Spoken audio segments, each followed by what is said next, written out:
Bon, on va pas danser, mais on va faire les comptes, tout compte fait tout de suite avec Éric Revel. Bonjour Éric.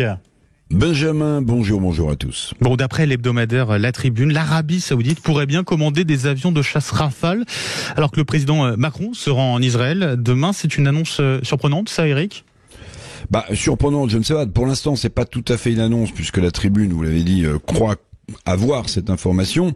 Il s'agit de 54 avions Rafale, des avions de chasse, donc qui pourraient être vendus à l'Arabie Saoudite.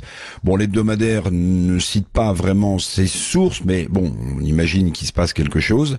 Le journal assure même que l'avionneur français, donc Dassault, a jusqu'au 10 novembre, donc c'est très bientôt, pour répondre à ce devis, à cet appel d'offres demandé par Riyad et proposer donc, pourquoi pas, la vente de ces Rafales. À noter, je l'ai pas fait moi-même, mais que l'AFP a contacté ce week-end l'avionneur Dassault, qui s'est refusé à ce stade à tout commentaire.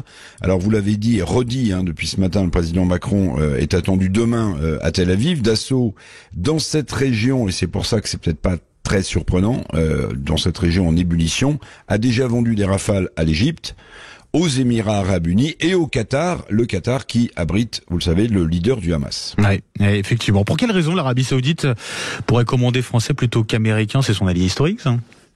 Oui, j'en vois deux. La première, vous vous souvenez sans doute du retrait sans gloire de l'armée américaine d'Afghanistan. Les États-Unis ont moins la cote dans la région. Washington donne l'impression parfois de pouvoir abandonner un allié du jour au lendemain. Ça explique peut-être, ou ça expliquerait peut-être le choix de l'Arabie Saoudite pour l'avion de chasse français. Puis deuxième raison, il y a un concurrent très solide qui est le Typhoon d'Eurofighter, qui est un avion de chasse qui est fabriqué à la fois par l'Allemagne, le Royaume-Uni, l'Italie et l'Espagne.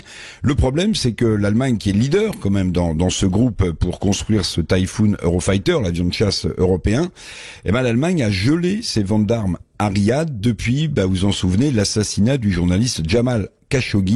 On était fin 2018. Le Rafale de Dassault qui avait du mal à s'exporter, on s'en souvient au début, mais depuis, vous l'avez dit, il remporte beaucoup de succès à l'étranger.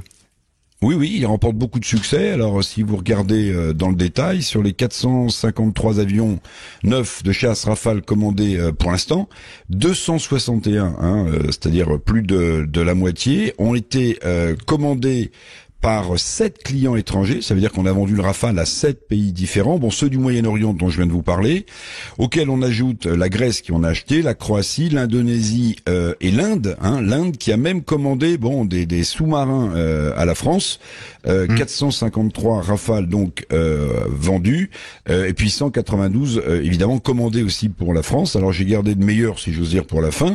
C'est que en 2022, Benjamin, la France est devenue le 3e vendeur d'armes au monde, avec 27 milliards d'euros de vente d'armes. Alors bon, les dividendes de la paix sont les plus appréciables bien sûr, mais les dividendes de la guerre sont aussi confortables pour ceux qui vendent des armes, et il faut le dire, pour notre commerce extérieur, qui est largement dans le rouge en ce moment. Tout compte fait. Merci à vous, Éric Revel. On vous retrouve bien sûr tout à l'heure avec Arlette Chabot pour les débats. Dites-le franchement.